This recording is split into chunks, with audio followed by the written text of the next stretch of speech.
ఒక ఆయన ఎవడో పూర్వం ఎలా ఉండేదంటే కాపురాల్లో భార్యను వసే అని పిలిచేవారు.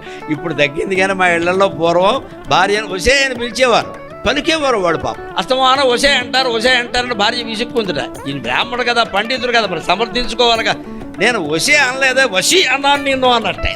వసి ఏమిటంటే తిరగే అన్నాడు. వసి తిరగేస్తే శివ.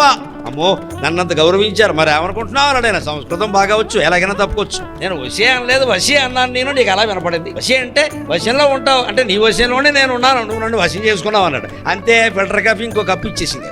మరి పొగిడితే ఎవరికైనా ఆనందమే కదండి. పొగడత రెండు చెవులు వినపడిన వాళ్ళకు కూడా పొగడత వినపడుతుంది ఖచ్చితంగా. పొగడతలు అందరికీ వినపడుతుంది. ఇలా ఏదో చమత్కారం చేసి కాపురం నిలబెట్టుకోవాలి, గొడవెట్టుకుంటారండి.